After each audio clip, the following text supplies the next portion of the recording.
You're with the Afternoon Agenda, and today we're talking about online safety. Move fast and break things. That was apparently Mark Zuckerberg's infamous motto when it came to the blistering pace of development in Silicon Valley. Those daring dot-com bros revolutionized the world by becoming the choreographers of our communication. Who we connect with, how we connect with them, and what we are connecting over. It all seemed like a blur of opportunity, an alternative Randian tech utopia where the limitations of human interaction could finally break physical, temporal, and linguistic boundaries, where the frontiers of freedom are being pushed to their limits, aided by artificial intelligence and algorithms to feed needs we didn't even know existed, generating new biopsychological pathways stimulated by compulsive engagement in rewarding on-screen stimuli, pushing our attachment to the platforms themselves deeper and deeper. Yet something else has taken place. By forging such addictive bonds to technology, are we conversely dehumanizing ourselves? Instead of a world of connections, are we doing the opposite and disconnecting from reality, from the truth, from each other? Have we moved so fast that we have severed some of the most abstract but essential bonds of humanity? Leaked internal documents from Facebook have revealed the extent to which the company is aware that its technology has potent and grave, insidious real-world implications, encouraging self-harm and suicide, favouring extreme, polarising content, distorting democratic determination through imbalanced promotion of unverified clickbait, spreading fake news, exploited for grooming and abuse, to harness and seed extremism, and availing itself to serious manipulation by criminals and hostile foreign actors, simultaneously building a parallel dark web where sinister and nefarious activities bubble just below the surface.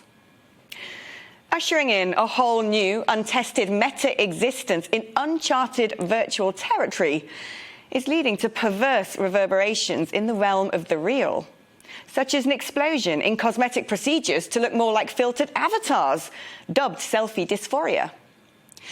Yet because there has never been any form of metric to monitor the crossover effects of our online behaviour onto our daily lives, the full extent of the impact of social media consumption is hard to measure and perhaps woefully, dangerously underestimated.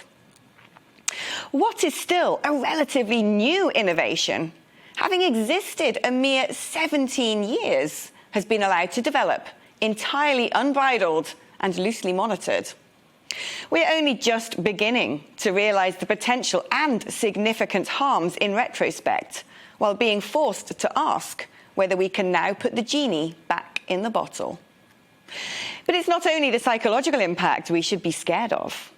The sheer scale of potential monetization and manipulation of social media means that this extremely powerful resource can insert itself directly into your psyche and work surreptitiously to control your actions and attitudes.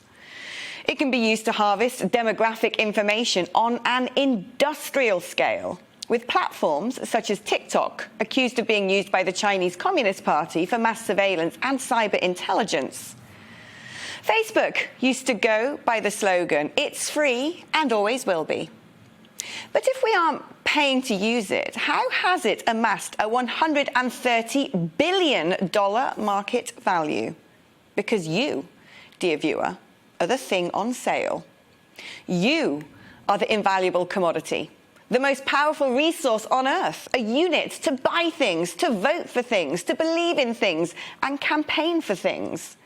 You are the vessel of commerce, with every click, every post, interaction, and piece of open source data up for grabs to shadowy figures who want to select you to commodify for future profits and inscrutable influence, regardless of the harm it may be doing to you, your community, your privacy, your security, and your sanity.